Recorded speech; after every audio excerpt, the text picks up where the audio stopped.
I walked into my own office and found my business partner sitting at my desk, going through my files, with my wife standing next to him like she belonged there. Neither of them heard me come in. The door had one of those slow hydraulic closers and the carpet was thick. I stood in the doorway for maybe 5 seconds, probably less, and watched them. They weren't doing anything overtly wrong in that moment. He was just pointing at something on the screen. She was nodding, but the way she touched his shoulder when she leaned in to look. Casual, automatic. The kind of touch you don't think about because you've done it 1,000 times. That told me everything. I backed out of the room and sat in my car for 45 minutes. I want to be clear about something. I'm not someone who panics. I'm not someone who explodes. I've been told more than once that I'm too calm, in situations where other people would lose it. My dad used to say that about me when I was a kid, not as a compliment. He meant I was cold. Maybe he was right. I don't know. What I do know is that those 45 minutes in the parking lot of my own company were the last 45 minutes of the life I'd spent 11 years building. And I spent them very quietly doing the math. My name is not important. What matters is that I was 34 years old. I co-owned a software consulting firm in Austin, Texas, and I had just watched my wife touch my business partner's shoulder the way she used to touch mine. I drove home. I made dinner. I asked her how her day was. She said fine, busy. You know. I said yeah. We ate pasta and watched something on Netflix and she fell asleep on the couch around 10. I sat next to her for a while looking at her face. We'd been married 6 years. Together for 9. I thought about the way she used to laugh at my jokes even when they weren't funny, and how she'd cried at the airport. The first time I had to travel for a conference, and how she'd held my hand in the emergency room when my dad had his first heart attack. Then I thought about her hand on my partner's shoulder. I went to bed. I didn't sleep. His name was Reed. We'd met in grad school at UT Austin, bonded over the same terrible professor, started the company together at 26 out of a rented garage. For 8 years he was the closest thing I had to a brother. He was the best man at my wedding. He gave a speech that made my mother cry. I have a photo from that night of the 3 of us. Me, him, my wife. And we're all laughing at something off camera. And we look like the happiest people alive.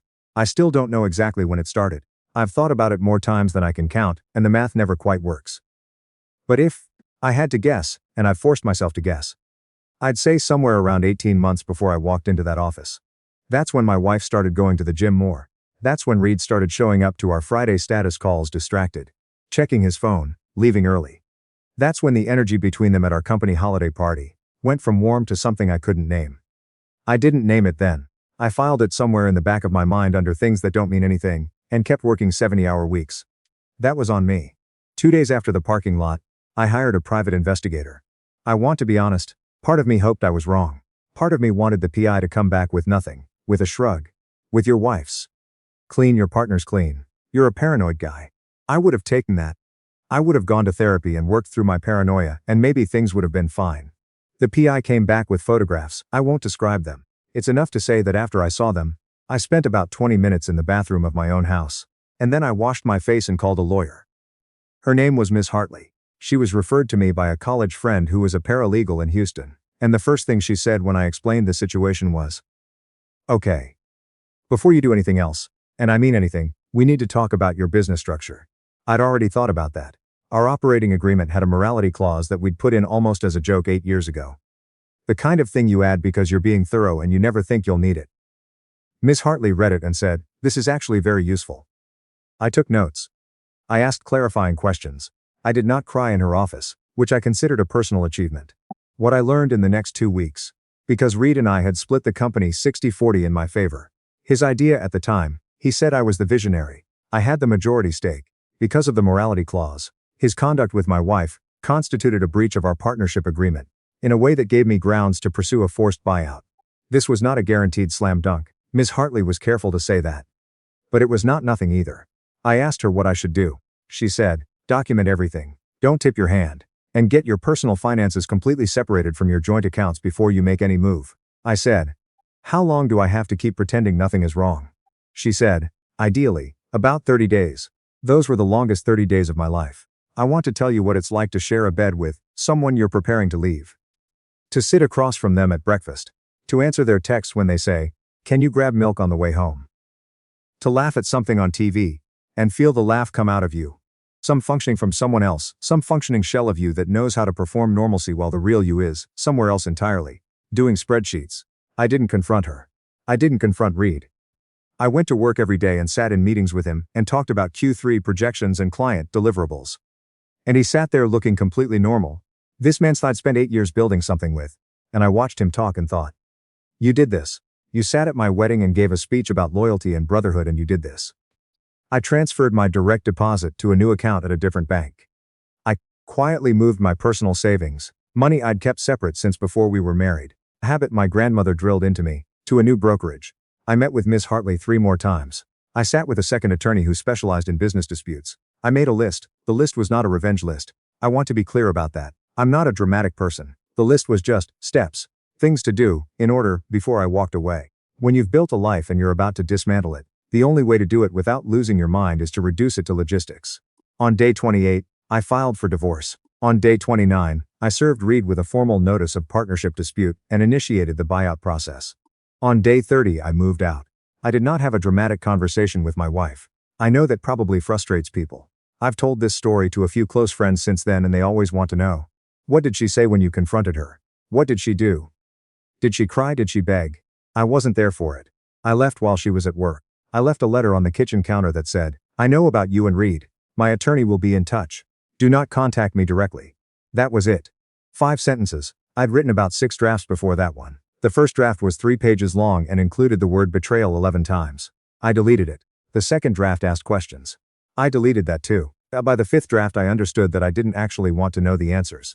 There was no answer she could give me that would make the photographs stop existing. So, 5 sentences. Done. I had already moved my things to a furnished apartment in a different part of Austin. A friend from my running group had a spare unit in a building he owned, and he rented it to me at cost. No questions asked. And I will be grateful to him for that for the rest of my life. His name was Conrad. I've never once told him the full story. He never pushed. That's what a real friend looks like. The phone calls started that afternoon. My wife, I'll call her my ex-wife now because that's what she became, called from 6 different numbers over the course of 3 days, before I blocked them all. She showed up at the office once, and I had the front desk tell her I was in a meeting.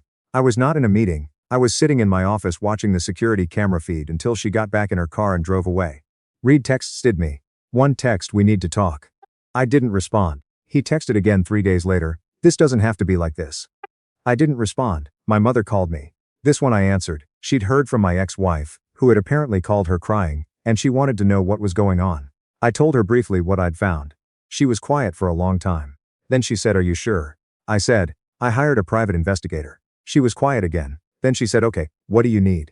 That's my mother. She's not a big talker.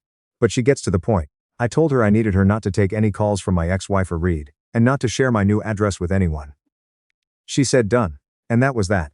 My father took longer. He and Reed had liked each other. They'd gone to a Longhorns game together once, Reed and my dad had talked about it for weeks. When I told him, there was a pause and then he said, are you sure you want to burn all of this down? I said, I didn't start the fire. He didn't have much to say to that. My ex-wife's older sister, I'll call her my former sister-in-law, left me a voicemail that I listened to once and then deleted. She said that my ex-wife was devastated, and that people make mistakes, and that I was being cold and unfair. She said that 6 years of marriage deserved more than a letter on a kitchen counter.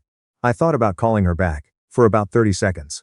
Then I deleted the voicemail and blocked her number. Here is what I want to say about the people who showed up to tell me I was being cold, or unfair, or that I owed it to my wife to have a conversation. No, I didn't.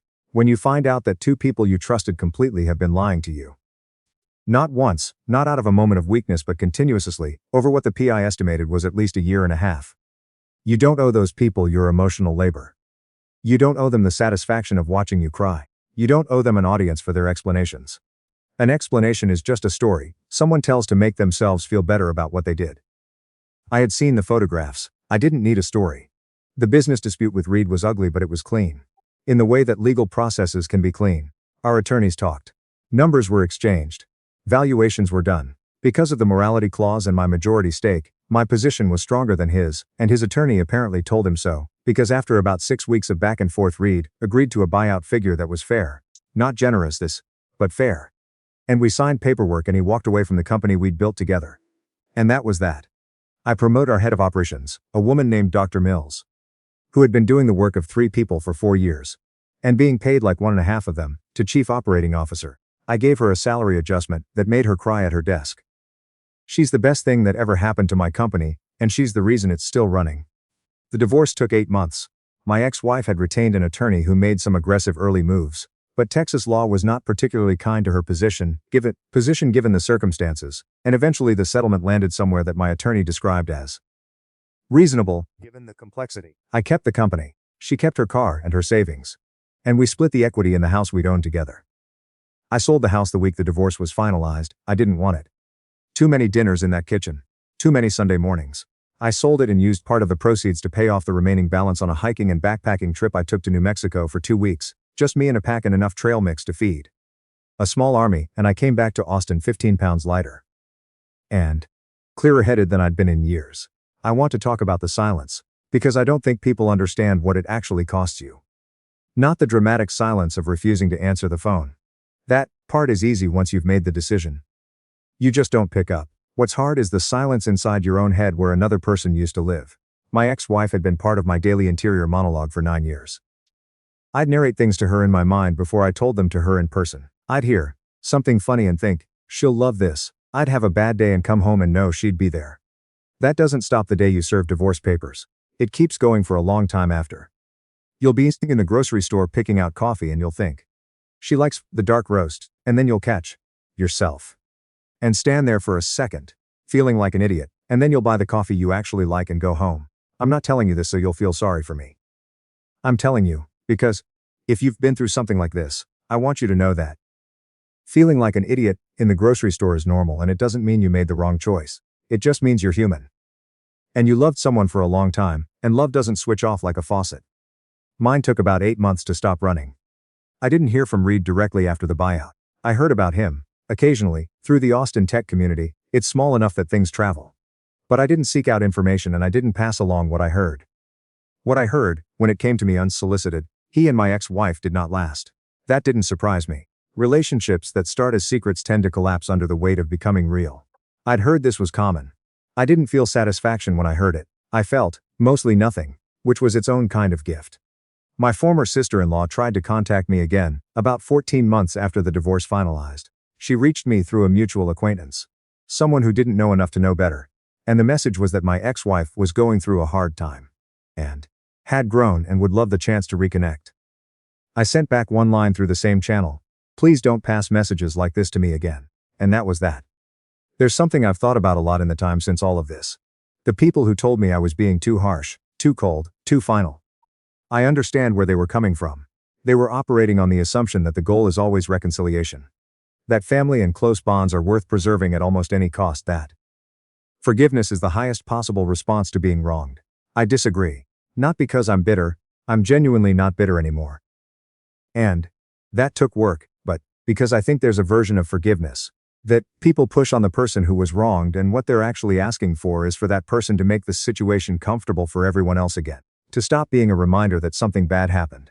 To absorb the betrayal quietly so that Thanksgiving can go back to normal. That's not forgiveness. That's management. Real forgiveness, if I ever get there, will happen inside me, privately with no audience. It won't require me to have dinner with Reed. It won't require me to field calls from my ex-wife. It won't require me to perform closure for anyone else's benefit. What I did, the letters, the blocking, the legal process, the silence, wasn't cruelty. It was just the end of something. The cleanest end I knew how to make. I'm 37 now. I still run the company. We brought in 2 new partners last year. People I chose carefully. People whose character I'd had 3 or 4 years to observe before I invited them in. One of them is a former client who I'd watched navigate his own business crisis with integrity. The other is Dr. Mills, who I asked to buy into equity, because she'd already earned it. I live in a different neighborhood than I did during my marriage. I have a dog now, a mutt named Biscuit who I got from the Austin Animal Center 18 months ago, and who sits on my feet while I work, and has absolutely no interest in my emotional complexity, which I find very soothing. I've dated a little, nothing serious yet. I'm not in a hurry. I've learned that I'd rather be alone and honest than coupled and performing. And I'm patient enough to wait for something real. My mother calls me every Sunday. My father and I have a standing lunch on the last Saturday of every month. At a diner on South Congress. That does a breakfast plate he's been ordering since 1987. We don't talk about the divorce anymore. We talk about the Longhorns and whether I'm sleeping enough. Last fall, a friend from my running group mentioned that he'd run into Reed at a conference. He said it without thinking, just making conversation, and then caught himself and said, "Sorry, I didn't mean to." I said, "It's fine." And I meant it. Not because what Reed did was fine, but because fine wasn't about him anymore. It was about me. I had built something new out of the wreckage he helped create. And I'd built it without him. And it was quieter and smaller and more honest than what came before. And I liked it better. Some people in my position would have wanted the world to see that. Would have wanted Reed and my ex-wife to know how well things had turned out, to feel the full weight of what they'd thrown away. I didn't need that. The life I have now isn't a message to anyone. It's just mine.